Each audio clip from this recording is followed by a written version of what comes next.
move to this story now. Of course, Embattled Eskom implemented stage 6 blackouts on Wednesday until further notice. Yesterday, energy regulator Nersa approved an 18.65% electricity tariff hike. I'm now joined by Energy Minister Gwede Mantashe via Zoom.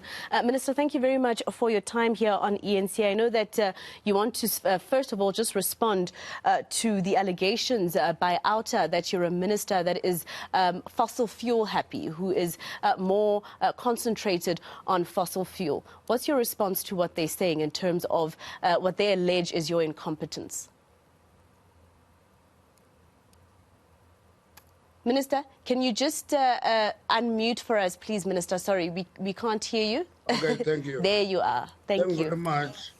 You know, when people accuse you, but they never talk to you, engage you, you know that they make assumptions out of reading articles or anything. I've never met Lizelle. I see her today having no confidence in me. So how can we have confidence in a person you never talk to? But let me give you statistics so that you can understand the difference. Between 2011 and 2019, independent power producers have installed 6,121 megawatts. That is bid window 1, 2, 3, and 4. Now, from 2019, we have installed 25,083 first, 2,583, and in December, we're installing 4,200 megawatts. But we couldn't install 3,200 because they were from wind farms, and the grid had no capacity to take them. We held them back, so we only approved 1,000. Basically, we could have approved 6,783 by now. And bid window 7, we want to install 5,000 megawatts, depending on the availability of the grid. So our commitment to actually connect 11,800 megawatts is online. I don't know what is this thing of non-commitment to anything else. Between 2019 and 2030, Masejo, you know, the renewables will increase their capacity by 18,000 megawatts, and by 18% of the supply of energy in the country, and will reduce coal by 15%. Now, that is a fossil fuel that we're reducing by 15%. So I don't know what is this thing that I'm a fossil fuel fundamentalist, I'm a coal dinosaur. It's a picture that people created. They put plastics, shoot them, and pretend to be in a war. The reality of the matter is that I'm a great believer on mixed technologies, because I know the shortcomings of independent power producers and renewables in particular, and the importance of having baseload complementing them for them to be sustainable. Yeah, but Minister, at the end of the day, we are in a crisis, right, as a country. Stage 6 load shedding, a lot of people wondering what's going to happen in winter when people start using more power. When we're at stage 6 load shedding right now, we know that there's 11 generating units that have stopped working, etc., at different power stations in South Africa.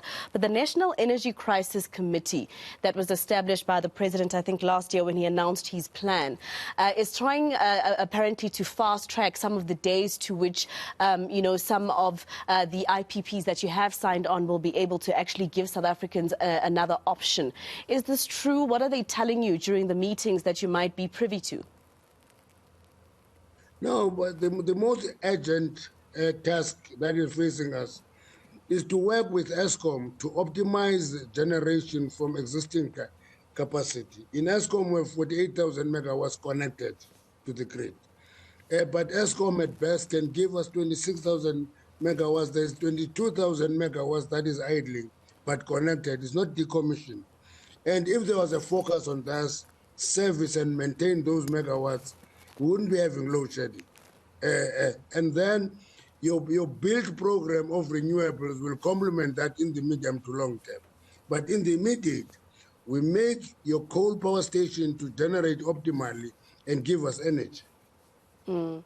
Next week, Minister, we are participating in the World Economic Forum, the annual one that we always participate in. The Finance Minister will have that difficult task of, telling people or trying to convince investors that South Africa is on the right track and that they should keep their money here. But with the power crisis, we have an employment crisis, and it doesn't look so good. In February, we're supposed to find out whether or not we're going to make it to the grey list. What can you say as someone who's a senior member of government? What kind of hope can you give us as South Africans? What is the Minister of Finance even going to tell these investors about a country that has such a huge power crisis? South Africa has more a base load crisis than an electricity crisis. And we will pay our attention, put money on the base load of those connected units that are not giving us energy, and we spend no time, waste no time on it, we will resolve the so-called electricity crisis, which is a base load crisis, by the way. And if the Minister of Finance says so, people who understand electricity and how it works will understand it. And that's what we should be doing here in South Africa. And that's why, to me, everything else is secondary to actually addressing the question of the shortfall on what energy we generate from the connected capacity. Minister, for us as South Africans, it just looks like, it's something that's never coming to an end. And what you're saying right now, that it's just a base load problem and we need to sort that out, it always sounds so simple when you speak to us about what could be the solutions, right? Even when the president spoke last year, he mentioned things such as red tape, etc. It sounds like something that is simple to deal with and sort out. What is bringing us where we are today? Why does it look like such a crisis today? Mashiko, it is an entity called Eskom, which is a state-owned entity. Yeah. Which must actually do introspection. Do we have the capacity technically to deal with the crisis? If it's not, can we go out and look for that capacity? And if we don't do that, it will be a very complex problem. It will take us 6 to 12 months to sort the issue if we pay attention to that issue. One day we went to meet Eskom. We meet all managers of power stations, all of them. Actually, all of them young, qualified engineers, no experience, but they run power stations. And that is a shortcoming that we must deal with and confront. And the SANDF, Minister, they've been looking after some of the power stations where Eskom executives have said that there's been sabotage, but it doesn't seem to be working, if we still have generating units that are just tripping. Yes, if the focus should be separated. The focus on fighting crime is quite important.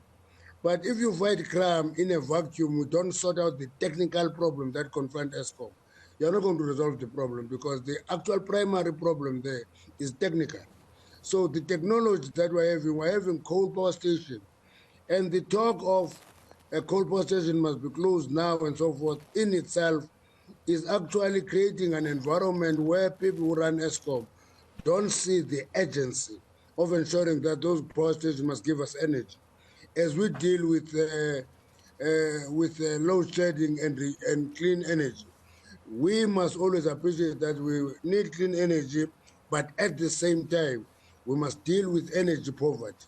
And to me, if we don't emphasize resolving the energy poverty issues, then we're going to be in trouble all the time. You've always been quite honest with your opinion of the Eskom executive pertaining specifically to the outgoing CEO, Andre de Ruyter. Now that he is serving his notice and in March we're expecting to hear of a new CEO at Eskom, do you think that this is going to be a step in the right direction? Who do you think should actually even take the helm? Because we thought that the incoming executive of Eskom, after those who were mentioned in state capture left, we thought that there's light at the end of the tunnel, but things have gotten worse. But 10 of the CEOs of Eskom were fired before Andre de Ruyter, all of them black, by the way. Not all of them are victims of state capture, but it was intolerance of the turnaround time. Many of them are competent, many of them have experience, many of them did well in Eskom, and they left because we're not tolerating the slow turnaround. But all of a sudden, we have a tolerance of slow turnaround for some strange reason I can't explain. And my own view is that let's look for experience and knowledge. It is available in the market. Bring it back to Eskom and ensure that Eskom is turned around. It gives us energy. Then we can have the long-term, medium-term, long-term build program of renewables. Yeah, it always sounds so simple, Minister. Hopefully, in 6 to 12 months, we'll be talking a different story. And I hope when my team gives you a call for you to come on the show again, you'll be willing. But just lastly, Minister, something that has nothing to do with our power crisis. ANC stalwart Dr. Fred Kinwala passing away. Just your reaction as somebody who worked very closely with the doc.